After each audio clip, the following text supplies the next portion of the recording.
Home, nosaltres fem una valoració molt positiva. Hem obtingut un resultat molt bo i, per tant, doncs, estem agraïts i contents. Jo crec que aquest resultat ens permetrà treballar amb més comoditat que ho havíem fet en els 4 anys anteriors.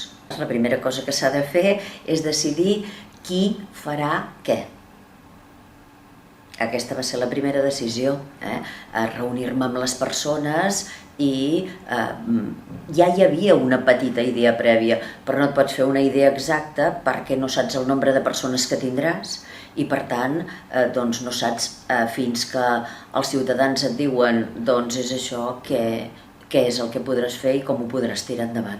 Per una banda, garantir el benestar de les persones, és a dir, estem en una situació econòmica que encara és molt difícil i, per tant, l'ajuda des de serveis socials a totes aquelles persones que realment necessiten un ajut perquè s'han quedat sense feina, perquè el sou que tenen a vegades per una dedicació molt breu i tenen una família gran, doncs és fluix o és baix i, per tant, necessiten un ajut. Doncs el primer de tot, les persones, seguir ajudant a les persones i intentar fer la seva vida més amable.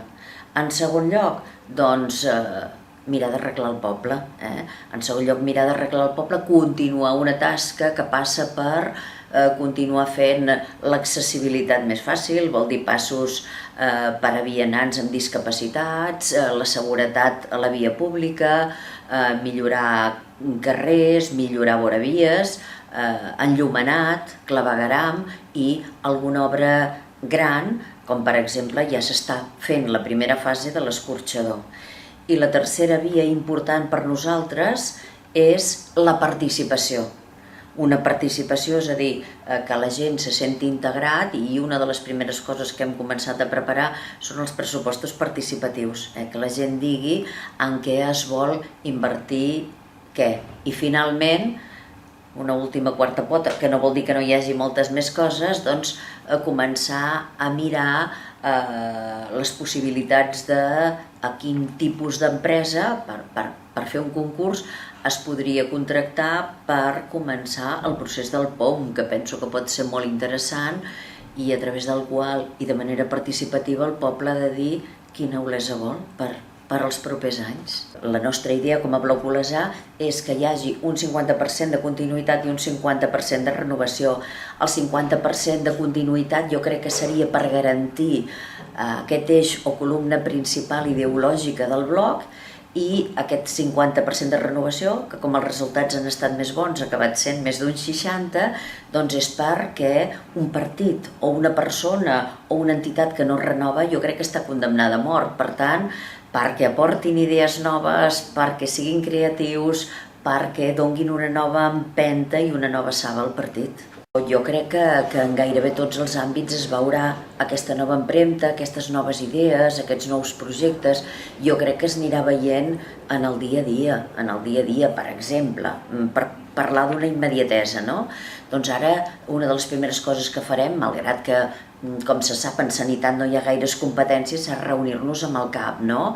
I què farem? Doncs reunirem amb el director, ja hem tingut una reunió prèvia i direm, doncs volem convertir-nos en un espai que tingui pediatre a les 24 hores a Olesa, que el Sintron, els resultats es puguin donar de manera immediata, que l'aparell de radiografies no s'espatlli i es trigui mesos a arreglar-lo, és a dir, intentar millorar tot això i treballar-ho amb la gent. Per exemple, la regidora de Sanitat té la idea renovadora de dir anem a fer un apartat sanitari de l'esport i que sigui també un esport aplicat a la salut. Bé, doncs això serà un tipus de renovació que es podrà veure.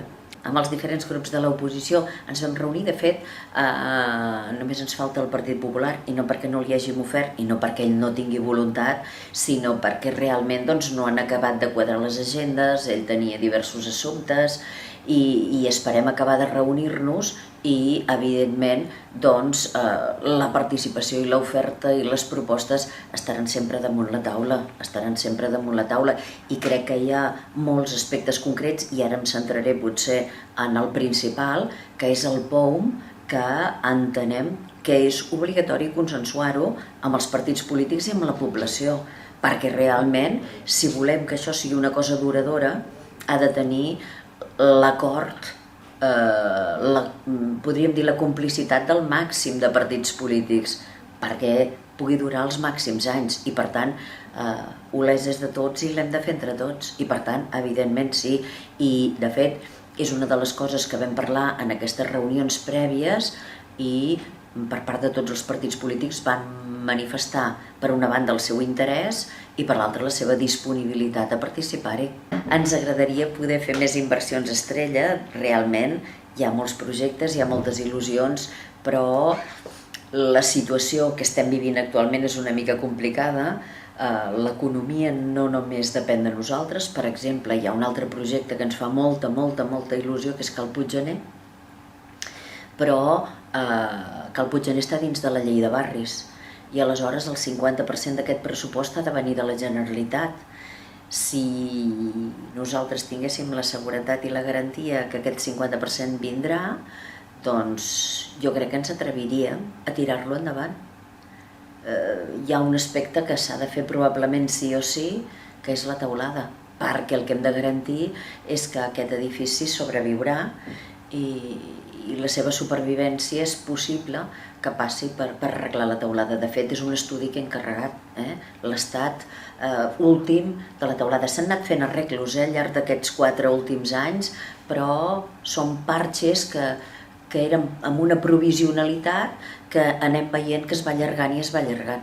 Actualment és bona en el sentit que tenim una economia sanejada. El 31 de desembre hi havia un superàvit de 2.800.000 euros, que és cert, però en aquests 2.800.000 euros s'incorpora els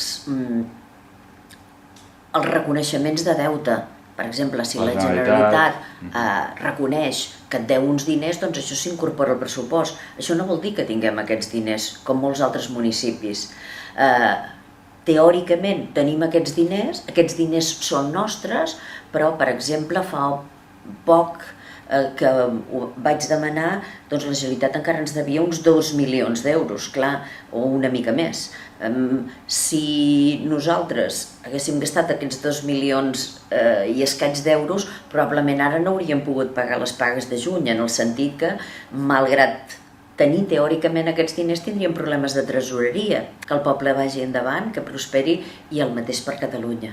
Que tots ens sentim bé, que ens sentim formar part d'un poble unit, i demanaria als ciutadans una cosa sobretot, un esperit cívic que ens permeti anar millorant el poble dia rere dia. És a dir, demanem la complicitat del poble en els projectes, en tots els projectes que farem, que diguin la seva, que diguin com volen el poble en tots els sentits, però també que ens ajudin a que cívicament les coses que es facin durin i que no es malmetin.